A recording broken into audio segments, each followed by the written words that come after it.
سیدنایا کجاست؟ همزمان با سقوط دولت بشار اسد و آزادی مردم سوریه، اخبار و گزارش‌های زیادی در خصوص پشت پرده دوران حکومت بشار اسد و خاندانش که شامل تصاویر دارایی و منازل و خودروهای شخصی بشار اسد از یک طرف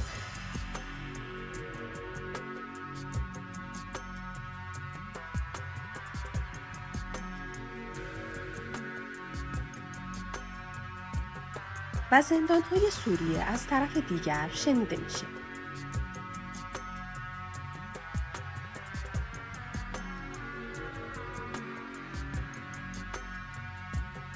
یکی از مهمترین بحث‌های مطرح شده در این روزها و منابع رسانه‌ها و صفحات اجتماعی مربوط به زندان مرکزی شهر دمشق به نام زندان سیدنایا است. در این ویدیو در خصوص این کشتارگاه جمعی صحبت می‌کنیم. قبل از هر چیز کانال رو سابسکرایب کنین تا از بقیه ویدیوها جا نمونین.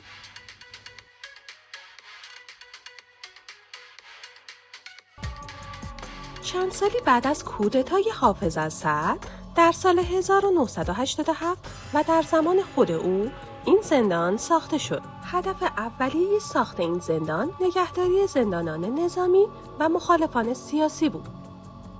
این زندان به صورت سه‌ضلعی ساخته شده و دارای دو بخش است. بخش اول موسوم به ساختمان قرمز است که شامل زندانیان سیاسی و غیر نظامی بوده و بخش دوم ساختمان سفید نام دارد که مختص زندانیان نظامی بوده. این زندان زیر نظر پلیس امنیت عمومی سوریه وابسته به وزارت دفاع قرار داره و به ویژه بعد از حوادث سال 2011 تشدید فعالیت اونها در اون زندان بیشتر. سیدنایا یکی از محکم‌ترین زندان‌های نظامی دولت سوریه به شمار می‌آید. سازمان عفو بین‌الملل در سال 2017 نام این زندان را کشتارگاه انسانی گذاشت. این زندان قابلیت نگهداری همزمان هزاران زندانی را دارد. سیستم امنیتی شدید، دیوارهای بلند که امکان فرار را غیر ممکن می‌کنه.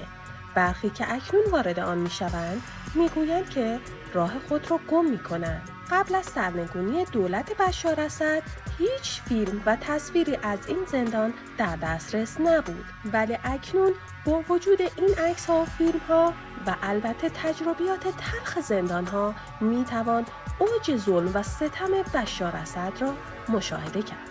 بعد از ورود افراد به این زندان‌ها و آزادی برخی از زندانیان، متوجه حضور زندانیان دیگری در قسمت‌هایی شدند که با دوربین مداربسته قابل رؤیت بودند، ولی آنها روش دسترسی به آنها را نمی‌دانستند. قسمت‌هایی از این زندان آنچنان اکسیژن کم است که اگر درهای آن زندان باز و بسته نشود، اکسیژن آنها تمام شده و در آن قسمت تلف می‌شوند. زندانیان پس از آزادی در مورد اتفاقاتی که برای آنها افتاده صحبت می‌کنند. از اول که جشن ورودی دارند و آنها را بر زمین می‌خوابانند و کتک می‌زنند، تحقیرها، شکنجه‌ها و عدم اطلاع خانواده آنها از حضورشان در آن زندان. برخی از آنها حتی بشار اسد را نمی‌شناسند و هنوز فکر می‌کنند که حافظ اسد رئیس جمهور است. برخی از وقایع 30 سال اخیر سوریه بیخبرند. آنها بعد از آزادی و سقوط اسد داستان‌های وحشتناک خود را از آن زندان فاش می‌کنند. آثار نشان می‌دهد که بین سال‌های 2011 تا 2018 بیش از 30,000 زندانی اعدام شدند یا بر اثر شکنجه، گرسنگی و بیماری کشته شدند.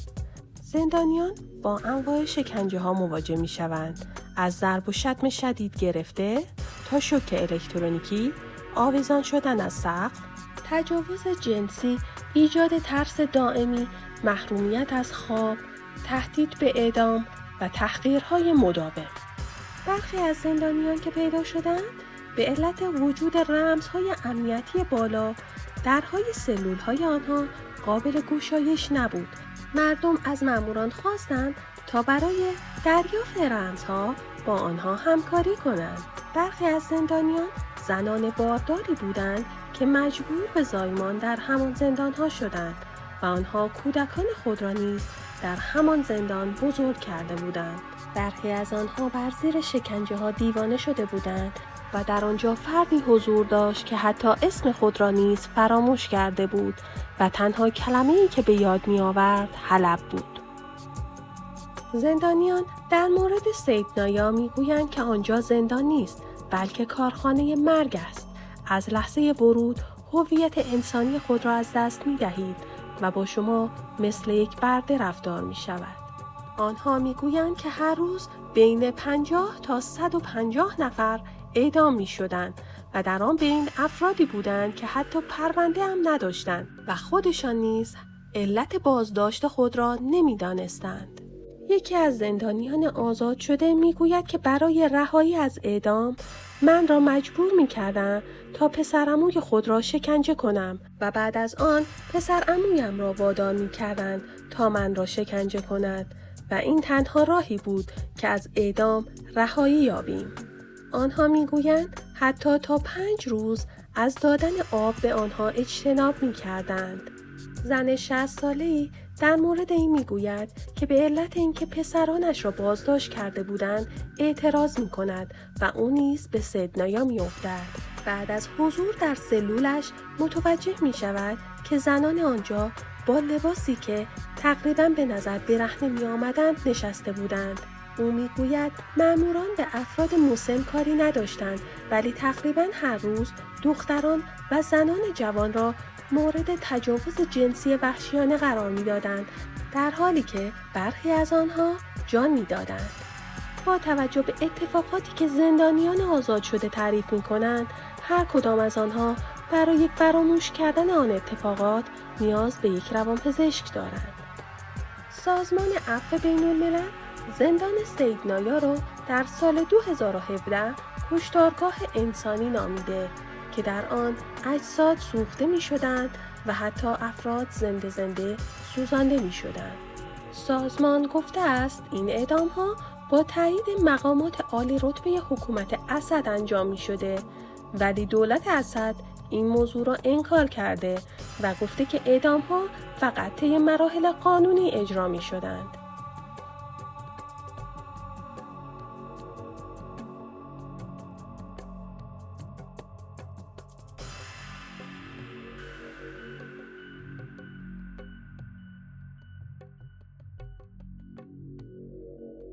داستان دیگر زندانی که توجه اکثر افراد را به خود جلب کرده در خصوص رقید تتری است. او در سال 1954 در دمشق به دنیا آمد و در سال 1972 فارغ التحصیل دانشکده نیروی هوایی سوریه شد. او توانست در سال 1975 در زمانی که تنها 21 ساله بود دوره آموزشی خود را به پایان برساند. رقید پیش از اینکه 27 ساله شود در سال 1980 به دلیل امتناع از انجام حملات هوایی بر سر مردمان سوریه دستگیر شد. 3 خلبان دیگر نیز با او دستگیر شدند. یکی از آنها در همان سال به اردن پناهنده شد ولی او و همکار دیگرش در پایگاه هوایی حلب حضور پیدا کردند. هرچند که دادگاه او را به علت عدم انجام دستور فرمانده از اقدام نافرمانی تبرئه کرد ولی از خدمت نظامی اخراج شد. او بعد از این به اردن رفت و 8 ماه در آن کشور اقامت داشت. بعد از آن به مصر رفت و در آنجا درخواست پناهندگی داد که متاسفانه رد شد. رقیب در سال 1981 به سوریه بازگشت و در فرودگاه دمشق بازداشت شد. در همان سال بود که او را به زندان سیدنایا انداختند. او اولین ملاقات خود را در سال 2005 با پسرش توانست برقرار کند. و در آخر باید به جمله فیلسوف معروف اشاره کرد که میگوید ظالمانه ترین شکل استبداد آن است که تحت سپر قانون و به نام عدالت انجام شود. داستان سیدنایا هم بالاخره به اتمام رسید. برخی پایان اون رو شیرین میبینن و برخی دیگه تلخ، ولی اونچه که در تاریخ به ثبت رسید نقطه سیاه ننگینی بر دامان خاندان اسد شد. ممنون از اینکه تا اینجا با من همراه بودین.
الله يلعن ابوه. سوريا حرة. سوريا حرة.